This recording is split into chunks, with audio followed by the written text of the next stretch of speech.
Assalamualaikum warahmatullahi wabarakatuh.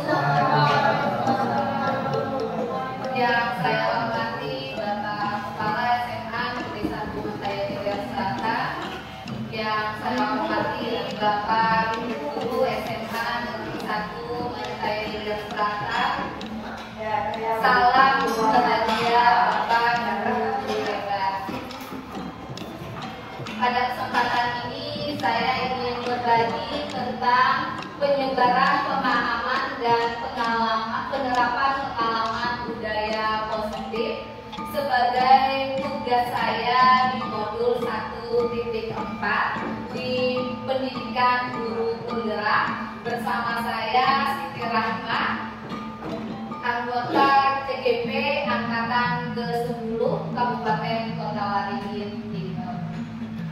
Baik Bapak Ibu, untuk agar suasana kita hari ini sedikit tidak serius ya, kita santai sedikit Bapak Ibu.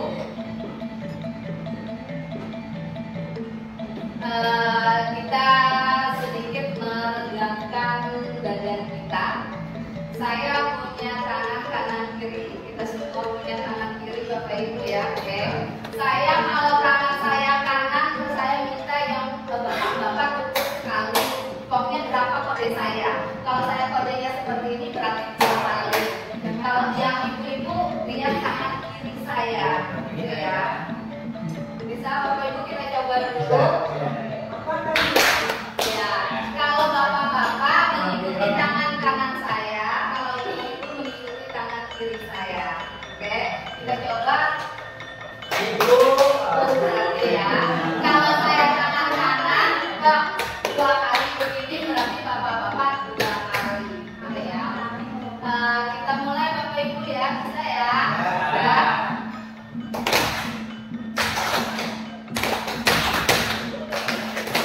Ya. Masih belum kompak, perhatikan dulu konsentrasi. Kita mulai 1, 2, 3.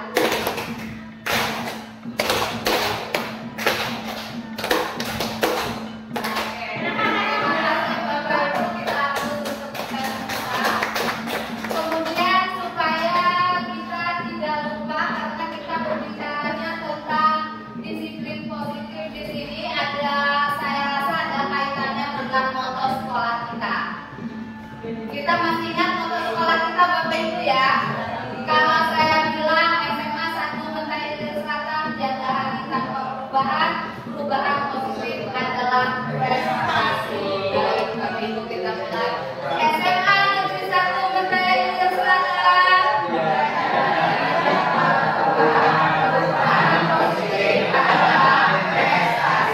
Baik, harapannya kita nanti punya perubahan budaya positif yang sudah ada di sekolah kita. Baik Bapak Ibu, saya mulai. Sebelum saya memulai ini, gitu ya Bapak Ibu ya, kita ini sudah selama ini, gitu ya, kita mengenal istilah pembelajaran berbasis kepada siswa dan pembelajaran berbasis kepada guru. Saya ingin 10 detik aja Bapak Ibu diam, renungkan. Selama ini Bapak Ibu yang mana? 1 atau 2? 1 pembelajaran berbasis kepada siswa, 2 pembelajaran berbasis kepada guru. Bapak Ibu diam, nanti saya bertanya. 10 detik saja.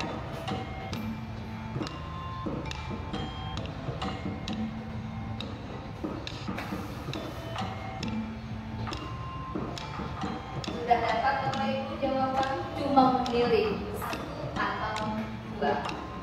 Ya. Kalau rumah tangga laki-laki pasti memilih satu jam-jamnya. Pilih apa? Satu atau dua. Kalau ibu saya yakin pilihnya satu. Bapak juga satu. Oh, oke. Terus dua ini. Baik, kalau gini sama atau dua kalau gini? Satu. Berarti Pak Gimin mengajarnya berbasis kepada siswa. Bu, satu dong. Oke. Bu Kusmin, selama ini pembelajarannya satu atau dua? Oh, ada benar. Baik. Ibu Maulida, satu. Baik. Saya yakin semua kita di sini sudah pembelajarannya nomor satu. Kita berbasis kepada siswa. Maksud berbasis kepada siswa itu Bapak Ibu adalah selama kita mengajar, materi itu bukan berasal dari kita. Kita bukan sumber segala materi yang kita ajarkan di kelas. Tetapi peserta didik itu mencari sendiri apa yang sedang menjadi permasalahan pada konteks pembelajaran kita. Terus kita sebagai apa? Apakah kita duduk saja? Itu ya, kan tidak. Kita adalah fasilitator Bapak Ibu. Kita adalah fasilitator. Kita memfasilitatori peserta didik. Ini yang masuk di yang pertama. Perubahan paradigma belajar. Pembelajaran dengan paradigma baru merupakan pembelajaran yang dirancang berdasarkan prinsip pembelajaran yang berpihak pada peserta didik. Harapannya dalam mengajar kita itu selalu berpihak kepada peserta didik Bapak Ibu. Jangan materi yang berasal dari kita menjelaskan panjang lebar sampai keewehan dan kita merasa kita mulut karena beriuran berdasar anaknya diam duduk di pojok ada yang tidur, mereka tidak beraktivitas. Kita tidak tahu maunya anak itu seperti apa. Ya. Ini paradigma yang harus kita ubah.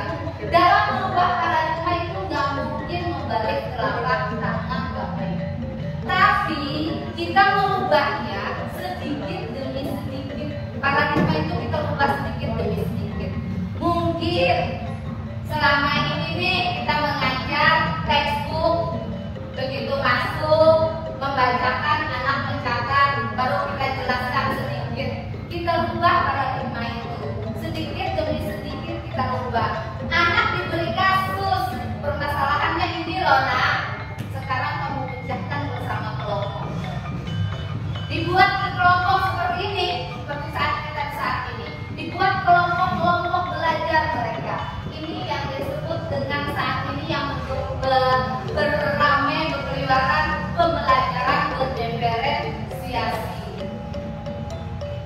Buat mereka berkelompok. Bu Mingke sudah memberikan kepada kita gaya belajar peserta didik. Tinggal kita kelompokkan mereka berdasarkan gaya belajarnya. Dan Bapak Ibu harus diingat dalam pembelajaran yang harus ditegakkan itu adalah kita dapat mewujudkan profil belajar Pancasila. Ini perlu Bapak Ibu. 6 dimensi di profil belajar Pancasila itu dalam sekali kita masuk ke dalam kelas harapannya hadir semua, ada semua. Kalau kita mengajarnya berbasis kepada guru Bapak Ibu, mandiri anak tidak ada, kreativitas anak tidak ada, gotong royong anak tidak ada.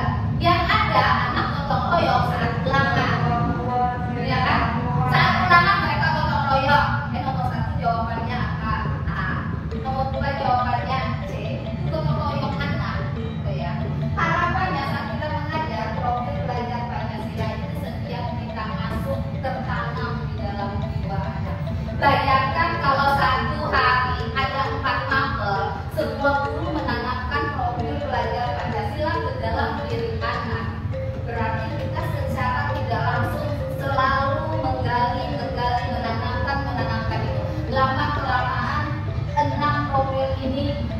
sudah melekat di dalam jiwa anak. Yang pertama, beriman, bertakwa kepada Tuhan yang Maha Esa dan berakhlak mulia. Ini sesuai sekali dengan isi sekolah kita, Bapak Ibu. Masuk di sini.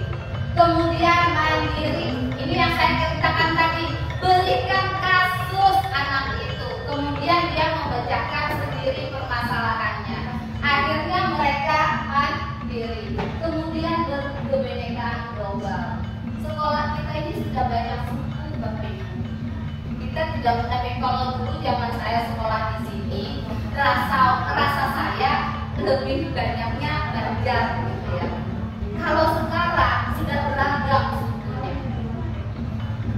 Jadi dengan kita memberikan mereka belajar berkelompok, berdiferensiasi, itu mereka sudah berkebinekaan global. Mereka menghargai perbedaan suku.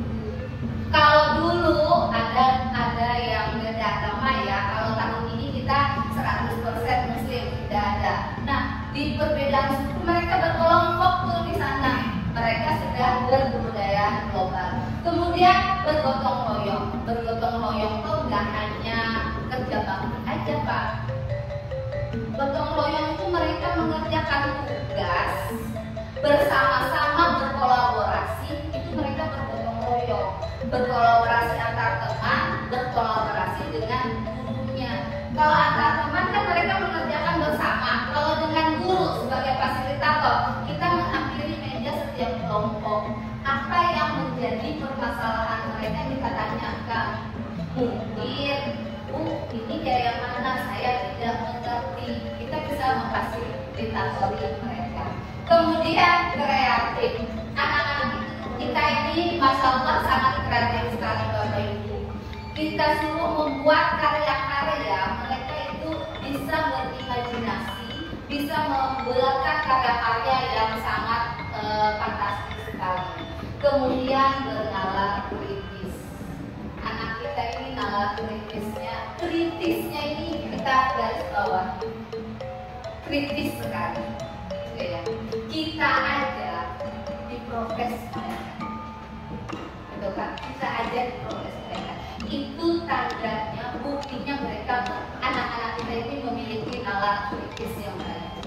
Sekarang bagaimana kita mengarahkan nalar kritis itu ke hal yang positif? Kalau sekarang ini kan yang teriak-teriak, bagi saya khususnya teriak-teriak kritisnya negatif rasanya.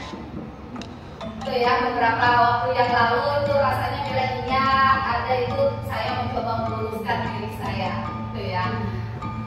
Saya banyak salah rasanya di mata anak-anak. Bagaimana saya itu bisa baik di mata anak-anak, gitu ya. Mereka kritis sekali.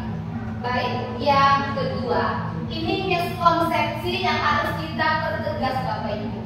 Miskonsepsi yang selama ini salah tentang teori kontrol. Miskonsepsi ini juga sangat melekat di dalam diri saya saat ini. Pertama, ilusinya guru itu mengontrol murid. Ya kan? Saya aja selama ini, Bapak Ibu, saya selalu mengontrol murid. Kamu harus seperti ini. Saya maunya seperti itu. Kemudian ilusi yang kedua, bahwa kritik dan membuat rasa bersalah mampu merubah karakter. Saya itu selalu membuat anak itu merasa bersalah bila dia melakukan pelanggaran. Saya sadar, buktinya dengan kalimat saya. Ya, yang karena yang salah. Kayak kemarin saya ke Ulul Azmi. Apa gunanya Ulul Azmi ayam matamu kemarin di hadapan orang tua? Saya, kalimat saya membuat anak itu rasa bersalah, dan itu ternyata miskonsepsi yang seharusnya tidak dilakukan oleh kita. Kemudian miskonsepsi selanjutnya, semua penguatan positif efektif dan bermanfaat. Kita merasa selama ini kita lakukan efektif sudah bagi siswa. Ternyata anak isi karakter masing-masing, Bapak Ibu. Saya keras dengan Farel,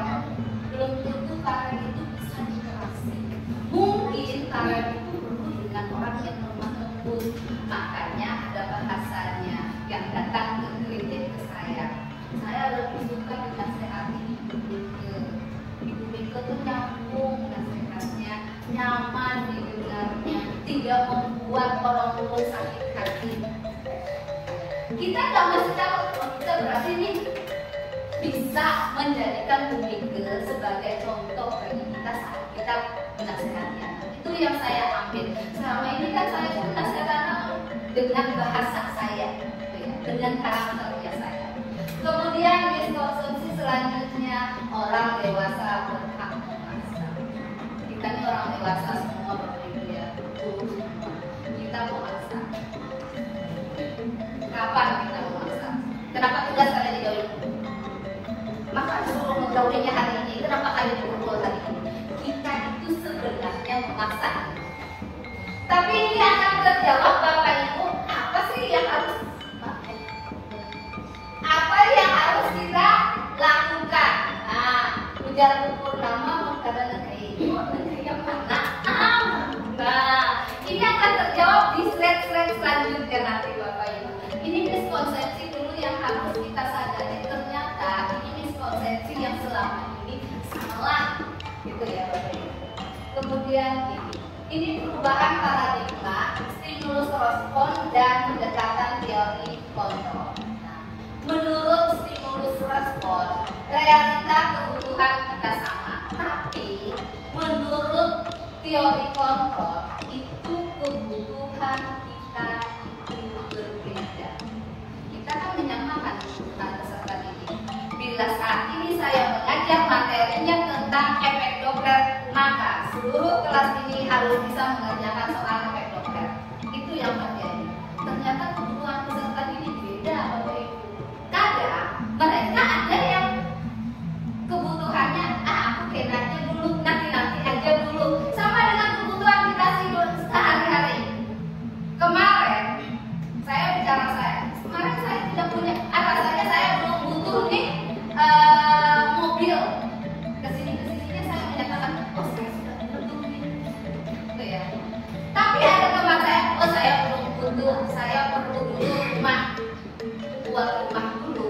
Nah, kebutuhan kita berbeda. Kemudian semua orang terlihat sama menurut stimulus respon. Ternyata setiap orang itu memiliki gambaran yang berbeda. Contoh, saat kita membina anak tadi, saya terkadang, mohon maaf, agak sedikit kenapa ibu lembut benar mengatur anak yang sangat kelasnya keras gitu ya. Sementara ini saya harus keras. Ternyata kita itu beda. Mungkin caranya Bumike orang BB itu berbicara dengan anaknya harus lemah lembut. Yang laki-laki itu bahunya agak disentuh, dirapi, apa ya, dilus gitu ya, Bumike ya ditepuk. Kalau kami kan selama ini ya, dengan empat judesnya kami, dengan tangan kami seperti memerintah gitu ya. Nah, itu ternyata kenapa? Karena kita beda. Bagaimana kita mengikuti teori pembelajaran itu lurus, kita nggak mungkin. Kalau saya menyuruh Bumike harus seperti saya, harus tegas, tidak mungkin. Bumike itu nggak bisa memaksa saya harus seperti Bumike. Tapi kita harus berusaha semaksimal mungkin menjadi guru yang baik bagi peserta didik kita. Sedikit demi sedikit Bapak. Kemudian di sini kita mencoba mengubah orang lain berpandangan sama dengan kita. Menurut teori kontrol, orang lain itu pandangannya beda-beda. Beda pandangan saya tentang Ibu Halimatus dengan pandangan Bu Eka terhadap Ibu Halimatus berbeda, gitu ya. Karena kita punya pandangan yang masing-masing. Kemudian perilaku buruk itu dapat dilihat sebagai suatu kesalahan. Ini kan yang terjadi selama ini kita. Bila anak mau ke kantin, salah sudah. Ya kan? Kemudian sebenarnya semua perilaku memiliki tujuan. Ini teori kontrol menyatakan anak ke kantin itu punya tujuan makan. Ya kan? Nah, apa yang harus kita lakukan nanti di slide selanjutnya. Orang lain bisa mengontrol saya menurut teori kontrol, hanya saya yang bisa mengontrol diri saya. Sama kita ada mohon maaf, kita memaksa anak datang tepat waktu. Kita aja tidak bisa mengontrol diri kita sendiri. Peraturan di sekolah kita datang 6.30 harus ada di sekolah. Guru piket 6 kurang 15, 6 lewat 15 sudah ada di sekolah kita. Itu sudah tertulis. Artinya sudah kita sepakati bersama. Terkadang kita tidak bisa mengontrol diri kita sendiri. Apa kontrol diri kita sendiri tidak mengontrol? Karena jadi ada jadi inklusi A. Karena jadi nambah sedikit ada jadi inklusi B. Kita tidak mengontrol, padahal bisa jadi yang kita anggap ada itu bisa juga dia punya keperluan lain kalau kita tidak ada komunikasi. Kita komunikasi nih, maaf saya nggak bisa datang tepat waktu karena ini, kan enak sebenarnya. Kemudian teori stimulus respons selanjutnya adalah pemaksaan ada pada saat bukan gagal. Yang menurut teori kontrol, kolaborasi dan konsensus menciptakan pilihan-pilihan baru. Saat kita gagal menyuruh anak mengerjakan tugas, pasti kita memaksa. Saat kita gagal sebagai wali kelas untuk meminta anak ikut lomba, pasti kita memaksa. Ya kan? Mas kalau malu kan? Ya kan? Ya kan? Nah, ini nanti kita bahas Bapak Ibu, apa yang harus kita lakukan kalau terjadi yang seperti itu, nanti di belakangnya kita membahasnya. Pola berpikir menang atau kalah menurut stimulus respon yang namanya kita dulu ini kembali. Saya dulu punya filosofi seperti ini, Bu Purnama. Pasal 1 guru selalu menang. Pasal 2, jika guru salah maka kembali ke pasal 1. Itu filosofi saya dulu. Bila masuk tuh, pokoknya apapun yang terjadi guru selalu benar. Itu ternyata kita menurut teori kontrol, kita tidak ada harus menang sama menang, nggak ada yang menang, nggak ada yang kalah teori kontrol itu. Kita sama-sama menang. Kita lanjutkan Bapak Ibu. Disiplin positif. Disiplin positif itu berasal dari kata disiplina yang berarti belajar. Disiplin itu artinya belajar. Tidak mungkin kita langsung bisa disiplin full kalau kita tidak ingin ada perubahan dalam diri kita untuk disiplin. Tidak mungkin kita bisa mengajar tepat waktu kalau kita tidak ingin belajar untuk mengajar tepat waktu. Itu kembaliannya kita. Tidak mungkin anak-anak datang terlambat kalau dia tidak ingin belajar untuk datang tidak terlambat. Ya kan? Nah, belajar. Disiplin mengacu pada pengendalian diri dan tanggung jawab terhadap tindakan yang dilakukan. Tanggung jawab kita Bapak Ibu. Kalau orang tidak, kita sebagai guru nih, tiba-tiba ada telepon dari guru piket, ada telepon dari Bapak Kepala Sekolah. Jangan menyalahkan guru piket dan Bapak Kepala Sekolah.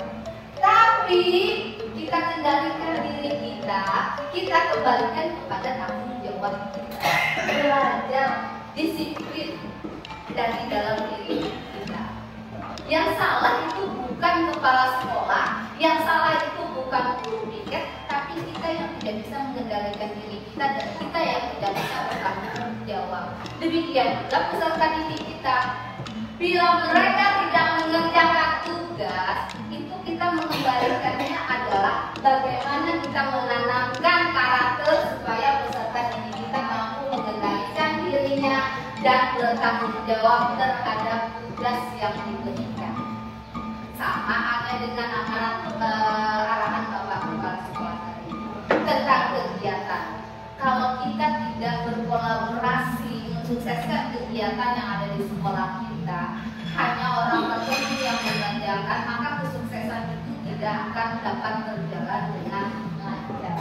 Kemudian disiplin positif adalah metode menerapkan disiplin yang bertujuan untuk memberdayakan peserta didik tanpa menggunakan imbalan, ancaman atau hukuman. Ini juga yang saya lakukan dulu Bapak Ibu. Bila disuruh mengerjakan soal di kelas maju dapat pulpen 1. Ternyata reward itu nggak perlu. Kembali ke dalam diri kita Bapak Ibu. Ternyata bila kita bekerja di sekolah jangan memikirkan duitnya, enak kerja aja. Kemudian nggak perlu harus ada hukuman apalagi ancaman. Kemudian sebagai pendidik tujuan kita adalah membentuk peserta didik yang memiliki disiplin diri sehingga mereka berperilaku sesuai dengan nilai-nilai kebajikan universal dan memiliki motivasi intrinsik untuk mengubah perilaku ke arah lebih baik. Nilai-nilai kebajikan universal ini banyak sekali Bapak Ibu. Termasuk 6 profil pelajar Pancasila itu adalah nilai-nilai kebajikan universal. Kemudian ada motivasi intrinsik, motivasi dari dalam diri peserta didik. Itu yang kita tanamkan. Bagaimana peserta didik tertanam di dalam dirinya untuk tidak melakukan kesalahan, untuk berubah menjadi yang lebih baik. Nah, ini dia nilai-nilai dari kebijakan universal Bapak Ibu sebagai pedoman utama untuk sikap dan perilaku kita. Kita berpaduan pada nilai-nilai kebajikan universal. Salah satu contohnya yang diinginkan oleh pemerintah itu berdasarkan setiap anak Indonesia itu inginnya memiliki profil pelajar Pancasila. 6 karakter itu ada di dalam diri anak. Jika 6 itu sudah dimiliki oleh anak kita, insya Allah pelajar para penerus kita itu adalah penerus yang memang generasi emasnya Indonesia. Saya lanjutkan Bapak Ibu, ini adalah kebutuhan dasar manusia. Kalau berbicara kebutuhan dasar manusia ini kebutuhan yang memang harus kita penuhi. Kebutuhan dasar manusia mencakup segala hal yang kita usahakan dan mencapai keinginan kita. Setiap tindakan yang kita ambil memiliki tujuan tertentu dan semua upaya terbaik kita lakukan agar kebutuhan dasar kita terpenuhi dengan baik.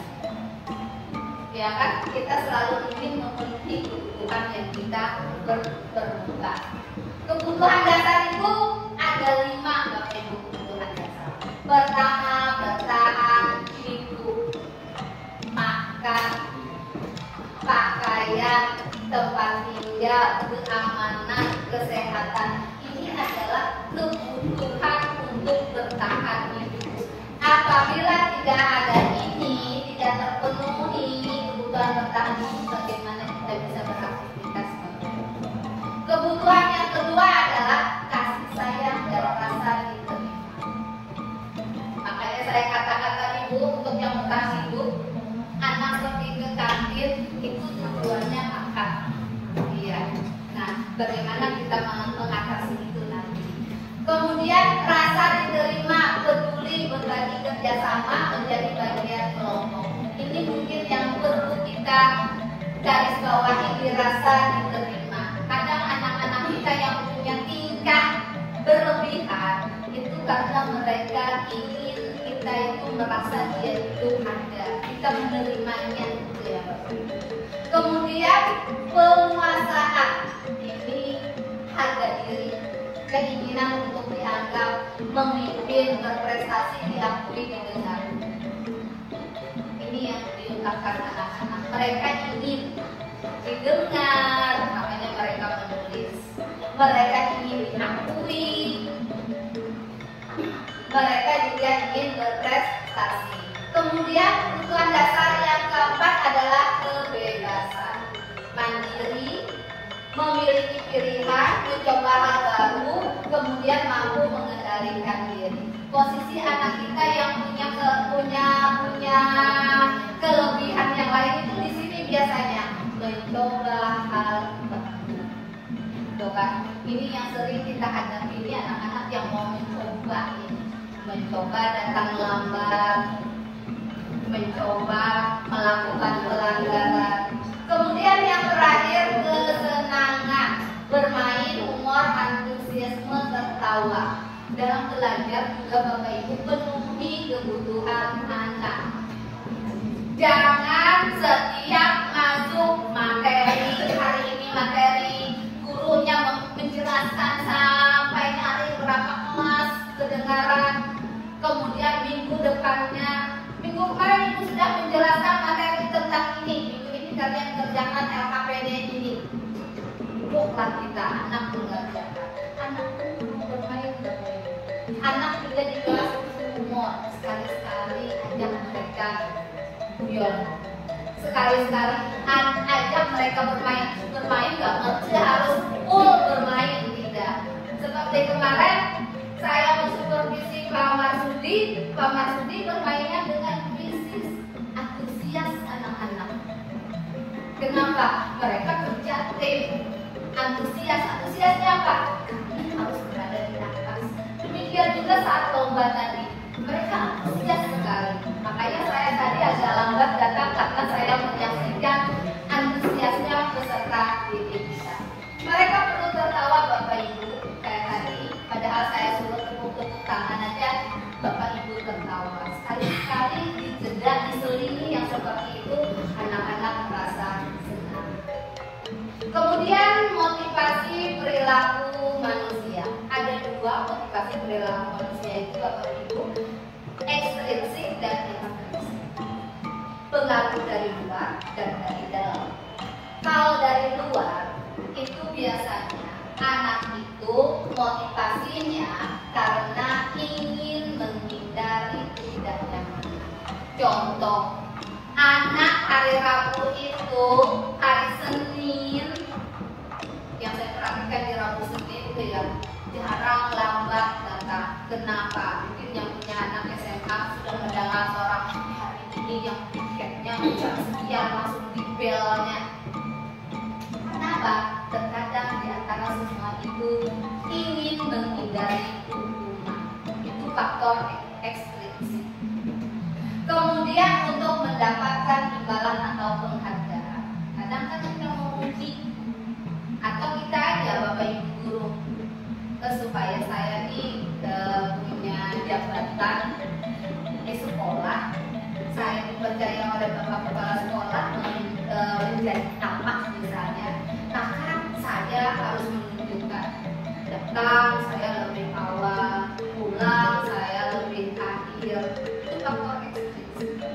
Artinya apa? Yang kita lakukan karena kita berharap sesuai. Beda dengan motivasi intrinsik. Kalau motivasi intrinsik ini untuk menjadi orang yang mereka inginkan dan menghargai diri sendiri dengan nilai-nilai yang mereka percaya. Bapak Ibu datang ke sekolah tempat waktu tidak ada embel-embel supaya dilihat Bapak Kepala Sekolah rajin. Bapak Ibu masuk tepat waktu tidak ada embel-embel supaya nanti saya masuk tepat waktu. Bapak Ibu mendampingi anak buahnya selaku wali kelas mulai dari gotong royong, begitu disuruh gotong royong Bapak Ibu ada nih bersama anak-anaknya. Itu bukan karena ingin tahun depan jadi wali kelas lagi, tapi itu memang benar-benar motivasi intrinsik. Memang motivasinya dari dalam diri kita Bapak Ibu, bukan karena orang lain. Atau hari ini nih, oh ada kegiatan mobil nih hari ini, oh aku ikut aja. Nah biasanya ada nih B-nya. Nah itu ekstrinsik Bapak Ibu, kita mengharapkan. Yuk kita intrinsik Bapak Ibu, mulai hari ini kita ubah. Ada usah mengubah tadi kayak tukar pisang goreng, membalikan telapak tangan, sedikit-sedikit yang seperti itu kita ubah dari dalam diri kita. Sama halnya dengan kami Bapak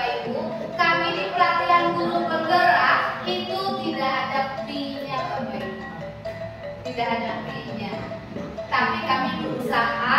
Kenapa? Karena saya khususnya saya ingin menambah harga diri saya, meningkatkan kinerja diri saya. Saya ikut itu ingin menambah wawasan saya, supaya saya semakin bisa, semakin berani untuk fee-nya itu nomor 10. Tapi saya yakin akan ada balasan nanti, nggak mesti harus sekarang. Paling tidak, apa yang kita lakukan hari ini menjadi motivasi bagi anak-anak kita nanti. Kita bisa bercerita kepada anak-anak kita. Ibu ikut seleksi ini, pesertanya sekian, ibu bisa lolos. Anak-anak itu kagum Bapak Ibu. Ceritakan aja pengalaman Bapak Ibu anak-anak kagum akan harapan. Kemudian ini motivasi perilaku manusia. Nah, di sini saya sedikit tadi Bapak Ibu mimin merenung. Bapak Ibu itu kategorinya yang mana? Hukuman, konsekuensi, atau restitusi? Kalau restitusi ini sudah berbicara segitiga restitusi kan di PML sudah menonton. Banyak di antara kita sudah dapat sertifikat disiplin positif. Nah, Bapak Ibu renungkan. Bapak Ibu dari tiga ini yang mana yo? Jangan takut. Apakah Bapak Ibu kategori hukuman, konsekuensi, restitusi? Apa? Bu Lili gimana Bu Lili? Ketiga-tiganya sama. Pasti Ibu juga tiga-tiganya. Tersulit tiga-tiganya Bapak Ibu. Kenapa? Di hukuman ini terkadang refleks. Di hukuman ini kadang refleks. Contoh misalnya ya, absen di kelas. Si A tidak ada nih di kelas. Kemana? Ke kantin. Dia datang. Assalamualaikum. Dari mana? Dari kantin. Sana kamu jemur. Itu yang bergerak. Refleks. Artinya apa? Tidak terencana kita memberi hukuman tersebut kepada anak. Atau kadang mengerjakan tugas. Berarti kamu buat perjanjian. Itu kan tidak terencana. Kemudian kalau konsekuensi itu sesuatu yang sudah kita rencanakan, gitu ya. Dan sudah ada nih contoh misalnya di sekolah ini kan masuk 6.30, tiba-tiba ada anak datang 6.40. Konsekuensinya kan kalau terlambat tahu. Kalau enggak disuruh ngambil sampah, seperti itu kan konsekuensi yang tertulis sudah di peraturan sekolah kita ada. Itu konsekuensi. Kalau segi restitusi itu kita ciptakan dulu. Datang anaknya, kenapa nak lambat? Kita tanyakan penyebabnya. Karena apa? Saya dulu pernah melakukan kesalahan terhadap anak kita, imam. Itu ya. Saya nggak tahu penyebab imam itu sering lambat apa, saya nggak tahu. Begitu datang lambatnya, ambil sampah Mak, kamu lambat. Ternyata setelah dapat saya komunikasi dengan Ibu Yulianti selaku wali kelasnya, si imam itu lambat karena mereka itu harus rebutan sama pedagang untuk naik loto. Apabila dari Bu Yulianti duluan para pedagang naik ke loto, wali imam ini kan kesempatan menaikkan kendaraannya ke loto tadi. Duluan itulah mereka. Akhirnya mereka menunggu kelompok selanjutnya. Kelompok selanjutnya jam 9 jam datang.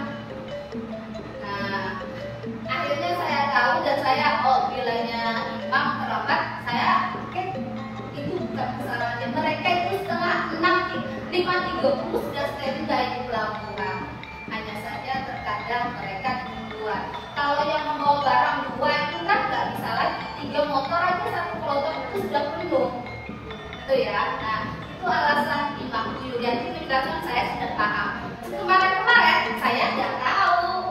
Nah, itulah perlunya kita komunikasi Bapak Ibu. Kita perlu kolaborasi. Ini perlu restitusi. Kita tanyakan penyebabnya. Kalau penyebabnya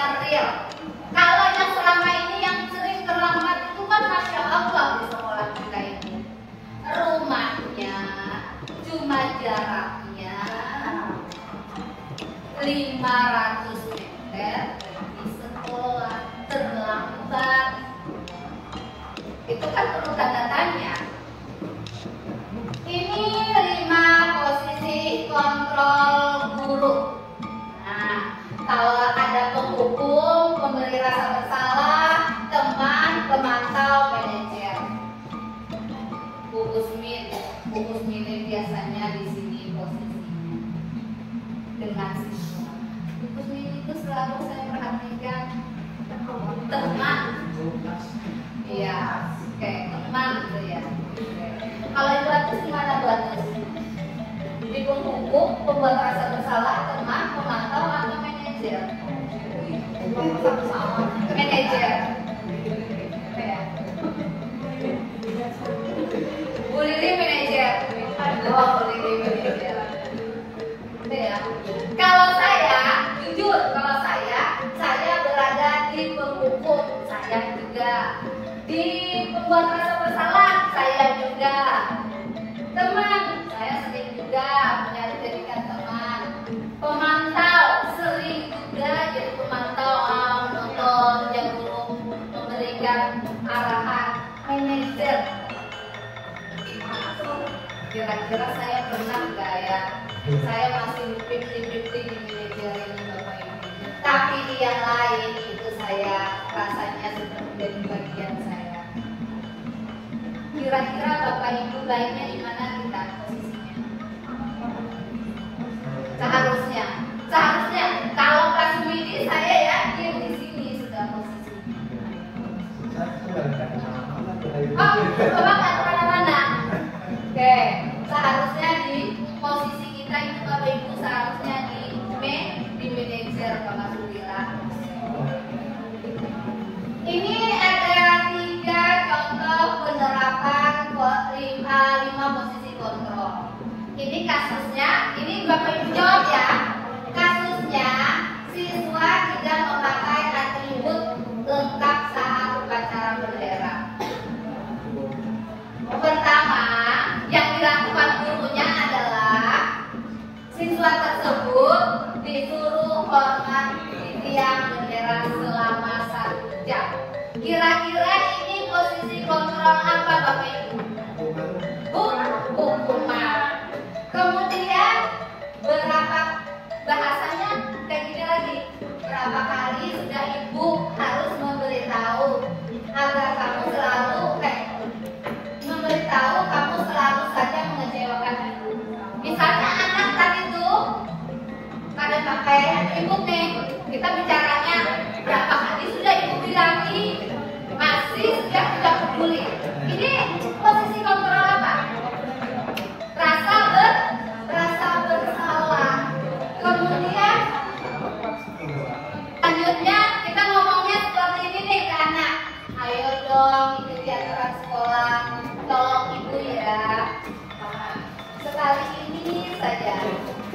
Ya sudah tidak apa-apa. Lain kali jangan berbuat seperti ini lagi ya. Ini posisinya sebagai apa? Sebagai teman, karena bahasanya sudah kayak teman. Kayak kita anak mengundang dengan teman itu. Ayo teman, sebut saja. Itu ya. Posisi teman kan? Oke. Baik, kalau yang ini kamu sudah melanggar aturan sekolah. Nah, kamu tahu konsekuensinya. Setelah upacara kamu beri atribut demokrasi. Ini sebagai apa? Posisi kontrolnya Bapak Ibu. Sebagai pemantau. Nah, posisi sebagai manajer yang ini Bapak Ibu. Apakah kamu tahu kesalahanmu? Anak itu ditanyakan. Kemudian anak itu juga mencari solusinya bagaimana. Kalimatnya kan kira-kira bagaimana kamu memperbaiki kesalahanmu. Itu ya, itu manajer seperti itu. Itu yang sering dilakukan Bu Mika selaku BPBK. Kenapa nak sering tidak masuk? Kira-kira apa yang kamu lakukan agar kamu masuk terus? Itu kan dilakukan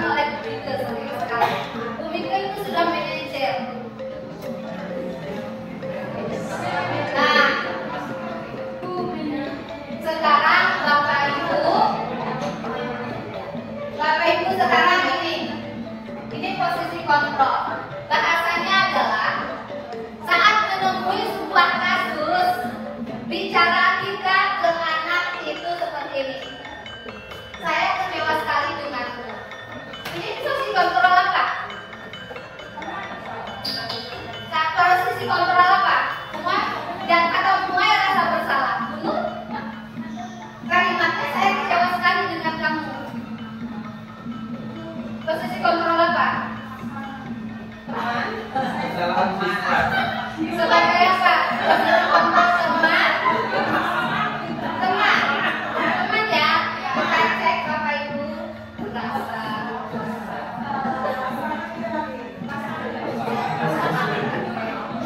Kemudian ini posisi kontrol, apakah aku? Kamu tidak pernah benar melakukan itu. Kamu tidak pernah benar nih melakukannya. Posisi kontrol apa ini? Teman. Tidak ada Bu, posisi kontrol tidak ada. Posisi kontrol hanya 5. Posisi kontrol apa ini? Yang paling atas tadi kita ulang ya. Pengakuan pemukul, pembuat rasa bersalah, teman, pemantau, manajer. Ini tadi, ini ukur nama, pemantau.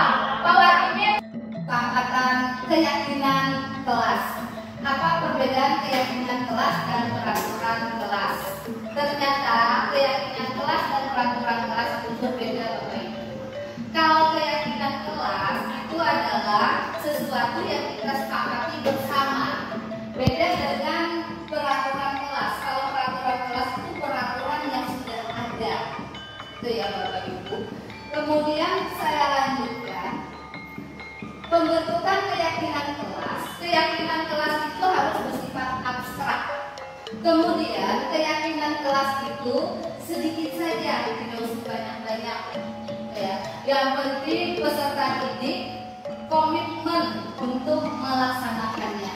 Kemudian berupa pernyataan yang sifatnya universal, artinya luas sifatnya.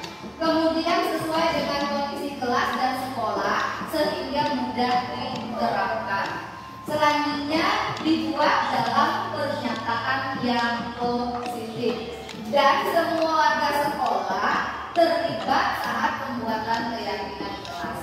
Jadi nanti di tahun ajaran jika kita ditunjuk oleh Bapak Kepala Sekolah jadi jadi wali kelas, maka keyakinan kelas ini harus kita bentuk pertama dulu. Jadi di kelas nanti tidak hanya ada struktur kelas, tidak hanya ada jadwal piket, tetapi juga ada keyakinan kelas. Itu ya Bapak Ibu. Saya lanjutkan Bapak Ibu. Ini segitiga restitusi itu yang terakhir. Bab penting dari dulu 1.4 itu adalah segitiga restitusi. Nah, untuk menghindari ketidaknyamanan atau sebuah hubungan, maka segitiga restitusi ini yang baiknya kita lakukan kepada peserta didik kita. Yang pertama di segitiga restitusi itu adalah menstabilkan identitas kita, kemudian yang kedua verifikasi tindakan yang salah, dan yang ketiga adalah menanyakan keyakinan. Ini yang pertama dulu Bapak Ibu, menstabilkan identitas. Berdasarkan prinsip membuat kesalahan adalah bagian dari proses pembelajaran. Artinya apa Bapak Ibu? Kesalahan itu proses dalam pembelajaran. Artinya kesalahan itu bukan sesuatu yang fatal. Kemudian tindakan yang bisa kita lakukan, berbuat kesalahan itu wajar. Artinya kata-kata yang bisa kita lontarkan kepada anak, begitu anak melakukan kesalahan, disebut saja anak melakukan kesalahan itu wajar. Ibu juga pernah melakukan kesalahan. Jadi anak itu merasa tidak didisiplin bahwa dia melakukan sebuah kesalahan. Kemudian misalnya lagi dengan kalimat tidak ada manusia yang sempurna. Kemudian bapak atau ibu juga pernah melakukan kesalahan. terakhir, Bapak atau Ibu tidak mau mencari siapa yang salah, tetapi Bapak ingin mencari solusi dari permasalahan. Kemudian kamu berhak merasa begitu. Ini kata-kata yang bisa kita lakukan di saat kita menstabilkan identitas saat anak kita melakukan sebuah kesalahan. Kemudian validasi tindakan yang salah. Berdasarkan prinsip setiap perilaku berupaya memenuhi suatu kebutuhan tertentu. Kalimatnya mungkin bisa kita lontarkan ke anak. Kamu pasti punya alasan melakukan hal itu. Contoh kayak tadi, anak ke kantin tadi. Kita tanyakan mengapa ke kantin. Kamu pasti punya alasan mengapa kamu ke kantin. Itu ya Bapak Ibu. Kemudian ada kalimatnya selanjutnya, baca. Kalau ke kantin saat jam pelajaran itu melanggar kesepakatan kelas kita. Kemudian lagi kalimatnya kamu patut bangga karena telah melindungi sesuatu yang penting buatmu. Contoh ini misalnya anak itu terjadi pertentangan atau terkadang anak itu kasus ringan di kelas itu kadang anak itu berambut pulpen, itu kan dia mengatakan ini punya saya Bu. Akhirnya ada terjadi pertengkaran. Kita kan tidak mungkin mencari siapa yang salah, tapi kita menanyakan kalau anak itu yang tidak berarti bahasa yang seperti ini bisa kita lakukan. Kemudian kamu melakukannya karena mempertahankan sesuatu yang penting bagimu. Contoh yang berkelas tadi, dia akan mempertahankan sesuatu yang penting untuknya. Jadi kita jangan menyalahkan yang salah, jangan juga membenarkan yang benar. Kita mencari kalimat yang mereka sama-sama merasa tidak disalahkan dan tidak dibenarkan. Kemudian kita menanyakan keyakinan. Berdasarkan prinsip teori kontrol bahwa pada dasarnya kita termotivasi secara intrinsik. Artinya apa? Motivasi itu datangnya dari dalam diri kita, bukan karena faktor lainnya dari luar. Kita yakin, kita kalimat yang kita keluarkan bisa apa keyakinan kelas kita. Kalau ke kantin, keyakinan kelas kita apa sudah kita buat itu apa cuma keyakinan kelas kita. Misalnya kalau ke kantin saat jam pelajaran, maka yang saya lakukan adalah sesuai dengan keyakinan yang sudah dilakukan. Kemudian nilai-nilai apa yang telah disepakati bersama. Ini kalimat-kalimat yang bisa kita berikan kepada peserta didik kita pada menanyakan keyakinan. Seperti apa gambaran sebuah kelas ideal menurut kamu? Kemudian kamu ingin menjadi orang yang seperti apa? Ini mungkin bahasa-bahasa tutur kata kita yang bisa kita lontarkan kepada peserta didik kita.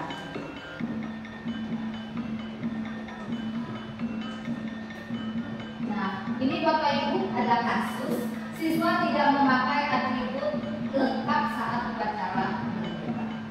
Dalam penerapan program disiplin positif, hendaknya guru memiliki standar kepribadian, profesional dan sosial yang baik, di mana guru mampu merefleksi dirinya dalam posisi kontrol saat itu.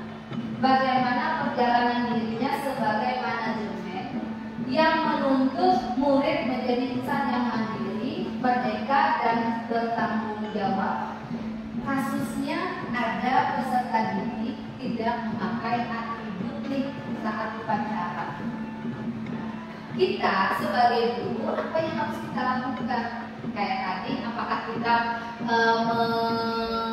mendirikan anak tersebut untuk hormat yang bendera? Berarti kan proses kontrol kita sebagai apa tadi Bapak Ibu?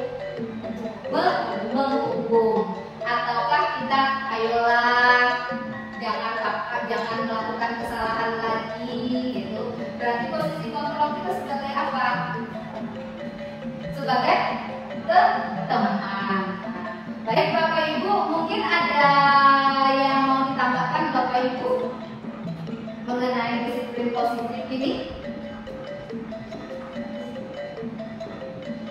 Atau Bapak Ibu punya pengalaman nih yang bisa kita bacakan bersama?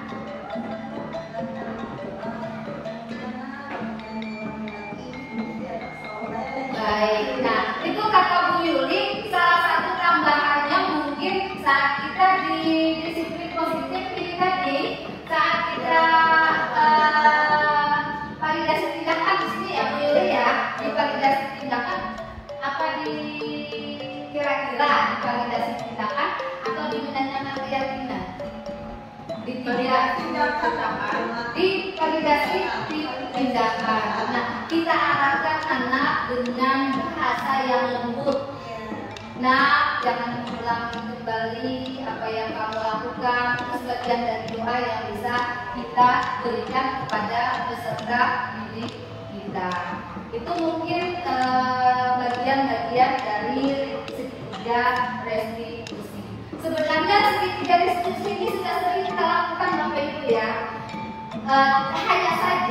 Hanya saja terkadang kita mencampurnya dengan hukuman. Iya.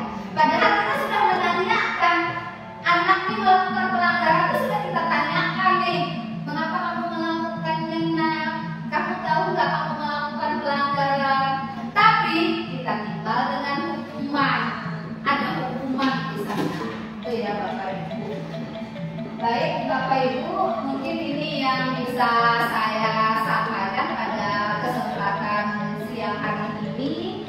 Terima kasih atas kerjasamanya, terima kasih atas kesediaan Bapak Ibu yang sudah mau ikut serta di kegiatan saya di modul 1.4 ini, yaitu penyebaran tentang kebudayaan disiplin positif yang ada yang harus kita terapkan di sekolah kita khususnya, supaya kita menghasilkan peserta didik yang sesuai dengan yang diinginkan oleh pemerintah, sesuai dengan memiliki 6 karakter profil pelajar Pancasila. Demikian yang bisa saya sampaikan. Terima kasih.